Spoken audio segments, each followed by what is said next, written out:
सतनाम बंदगी साहिब, सतनाम बंदगी साहिब, सतनाम बंदगी साहिब। सतीय पुरुष कहते हैं, लेने हर का नाम है देने को अनुदान, लेने हर का नाम है देने को अनुदान, तरन को आधीनता और डूबन को अभिमान। हे प्रिय सज्जनों, लेना चाहो तो ईश्वर के निर्बंधन निराकार का नाम जपो, सदगुरु की सेवा करो, माता पिता की सेवा करो, गुरु संतों की सेवा करो। कोई आपको दुख नहीं होगा, कोई आपको कष्ट नहीं होंगे, कोई आपको तकलीफ नहीं होगी। आप सहज पद में लीन रहोगे, गहरा आश्रम में भी सिद्ध रहोगे और ईश्वर की भक्ति में भी सिद्ध रहोगे, और आप सदा के लिए ही किसी वस्तु की कमी नहीं आएगी और सदा ही आनंद में रहोगे। और जो भी भूखा प्यासा हो आपके पास आए, उसको दान करना आपका धर्म है। क्यों साहिब कहते हैं, दया धर्म का मूल है, पाप मूल अभिमान। दया जो है वही धर्म का मूल है।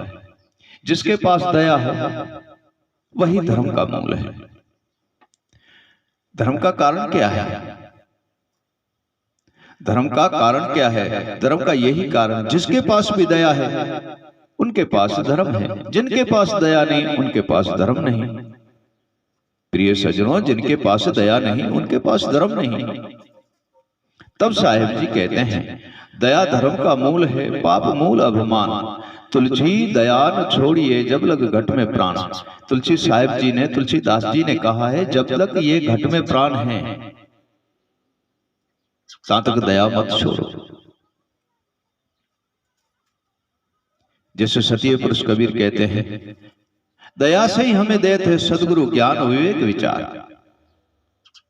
सतीय पुरुष कहते हैं, दया से गुरु देते हैं सतीय ज्ञान विवेक विचार। सैन सुनाई सतलोक की और दिया नाम आधार। हे प्रिय सज्जनों, वह भी हमें दया से ही देते हैं, और दया जगत में सबसे अति अपर बल शक्ति है। और जितने भी मानव हैं, ठीक है, उन मानवों के अंदर भिन्न भिन्न प्रकार की भाव ठहरे हुए हैं तथा अलग अलग प्रभाव ठहरे हुए हैं, अलग हर वस्तु ठहरी हुई है। जितने भी मानव हैं, संसार के जितने मानव हैं, परंतु उनमें एक बात श्रेष्ठ है सब में, जिसका नाम है दया।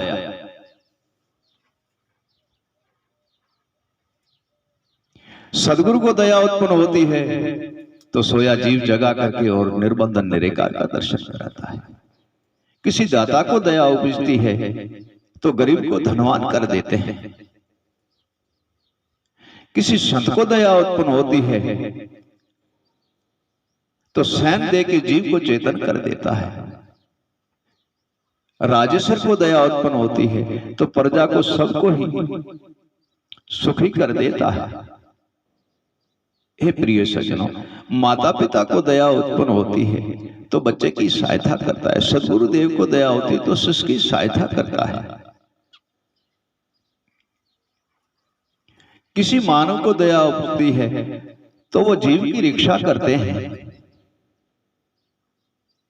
ठीक दया हर जितने भी संसार है सब में एक गढ़ दया का ही बना हुआ है। और राजा को दया उत्पन्न होती तो फांसी पे चढ़े हुए को भी बोल देगा, अरे भाई इसको नीचे उतार दो, नहीं देनी है इसे फांसी। काम सर्वे दया का है।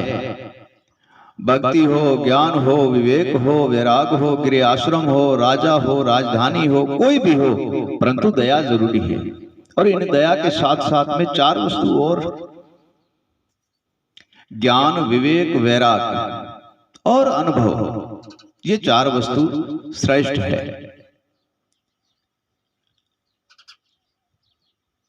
और बुद्धिमान और ज्ञानी है और समझू और बुद्धिमान है जो पूर्ण गुरु की प्राप्ति की है, उनके ही तो घट में दया प्रकट होंगी। और किसके घट में कैसे होंगी? गुरु बिंदु तो ये वस्तु की प्राप्ति होती नहीं है, क्योंकि वह समझता ही नहीं है कि दया क्या चीज है। दया जगत के अंदर वह वस्तु है कि जैसे कोई धूप में खड़ा है, ऊपर बादल की छाया आती है, वो धूप से थोड़ी देर उसको सुख मिलता है, शांति मिलती है। दया वह चीज है। बादल तो एक सेकंड में हट जाता है, परंतु दया तो निर्भर ही रहती है। कितना योग कर लें, कितना दान कर लें, पुण्य कर लें, पुनार्थ कर लें, तीर्थ कर लो, नेम कर लो, व्रत करो, पूजा करो, पाठ करो, हे प्रिय सज्जनों, जब तक दया दिल में नहीं है तो फिर कोई प्राप्त होने वाला है। जब तक दया दिल में नहीं है तब तक कुछ प्राप्त होने वाला नहीं है। साहिब कबीर कहते, दया नहीं है दिल में और क्यों सत्संग में जाए। दया दिल में नहीं तो सत्संग में जाने का काम क्या है। दया नहीं है दिल में, क्यों सत्संग में जाए।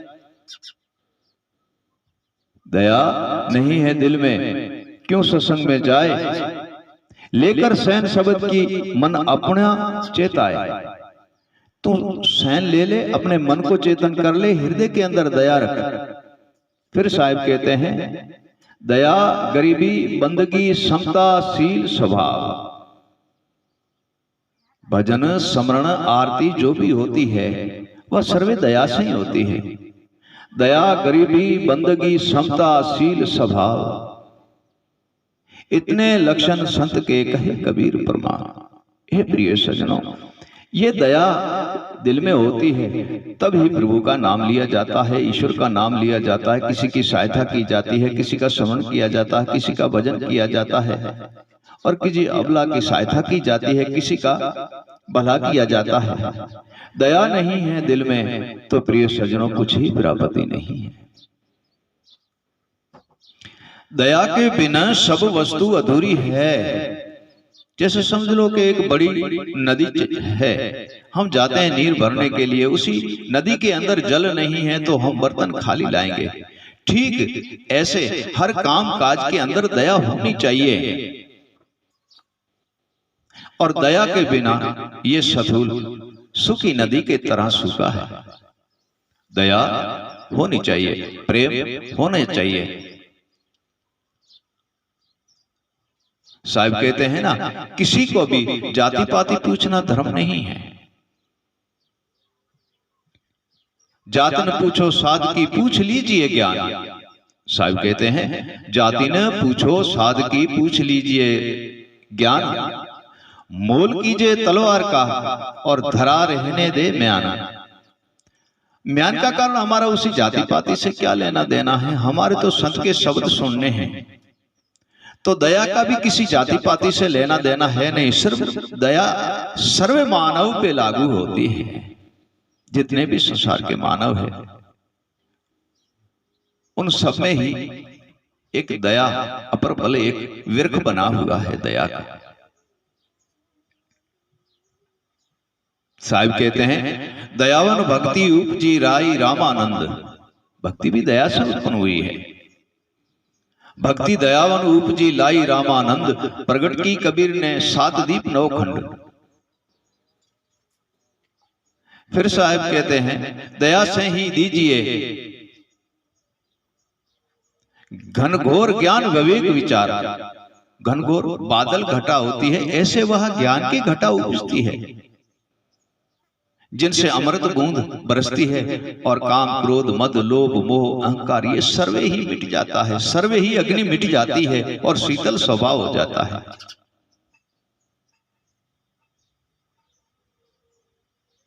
और दया से ही बादल उठते हैं, ज्ञान मिलता है। गुरु की दया से हमें अनुभव और विवेक की प्राप्ति होती है। गुरु सैन और शब्द की प्राप्ति होती है। गुरु वाणी और विवेक की प्राप्ति होती है। राख कर दया दिल में, सतीय पुरुष कबीर कहते हैं, राख कर दया दिल में रस्ते ही चला जा। राख कर दया दिल में है रस्ते ही चला जा। सैन मिले उन देश की परम तत्व पद पा। जिसके हृदय के अंदर दया है और दया के रास्ते पे चलता है तो उनके एक दूसरा अंश प्रकट होता है दया से, जिसका नाम है परमार्थ। परमार्थी दयालु परमार्थी ही काम करेगा। दयालु जो भी है, संत हो, राजा हो, संसार हो, कोई दानी हो, कोई भी हो, और वह दया से परमार्थी ही काम करेगा। और परमार्थ भजन करने से ही बंधन से आप मुक्त हो जाओगे। जैसे साहिब कबीर कहते हैं, संत बड़े परमार्थी, शीतल वाके अंग, तब तो बुझावे और उनकी और दे दे अपना रंग। जितना उनके पास अपने रंग का कारण है, जितना उनके पास ज्ञान है, विवेक है, वैराग है, अर्थ है, यथार्थ है, गुरु सैन है, गुरु शब्द है, गुरु विवेक है, गुरु वाणी है, जो भी है वो सदगुरु देव दे देगा और अपने समान ही उनको संत बना देंगे। हे प्रिय सजनों, हम गुरु स्मरण, गुरु भक्ति और गुरु भजन हम करते हैं तो ये दया ही से करते हैं, जो दया हम पे गुरुदेव की होती है तभी हम करते हैं। और संसार में सुखी रहते हैं तो माता पिता की दया और आशीर्वाद होती है। निर्बंधन निरेकार की भक्ति करें तो निरेकार निर्बंधन ईश्वर अविगत का हम पे कृपा होती, तब हमें मानव की देह प्राप्त होती है। प्रिय सज्जनों, जितने भी कार्य सर्वे दया और प्रेम के बिना बाहर है नहीं, और दया और प्रेम से बाहर जो करेगा वो सफल जाता नहीं है। जो भी कार्य प्रेम से करोगे वो सिद्ध है, जो भी कार्य दया से करोगे वो सिद्ध है। साहिब कहते हैं, दया ठंडी छाया है, प्रेम अमृत है नीर। साहिब कहते हैं, दया ठंडी छाया है, प्रेम अमृत है नीर। कल्पना बुझावे इस देह की, दे दे नाम आधीर। हे प्रिय सज्जनों, दया शीतल छाया है और प्रेम अमृत नीर है। जब दया और प्रेम, शीतल छाया और नीर दोनों जब अमृत इकट्ठे होते हैं तब विष का तो नाश ही हो जाता है। विष वहां ठहरता ही नहीं है। ना काम आता है, ना काम है, ना क्रोध है, ना मद लोभ मोह, कोई उसके पास आता नहीं, क्योंकि उसके पास संत गुरु जिनकी भी दया है उनके ऊपर, माता पिता की भी दया है ऊपर उनके ऊपर, और स्वयं निर्बंधन निराकार ईश्वर की भी दया उनके ऊपर है। तो वो किसी वस्तु से वो हटका हुआ नहीं है, भटका हुआ नहीं है, और सबकी कृपा है उनके ऊपर। वह तो सिद्ध ही सिद्ध है।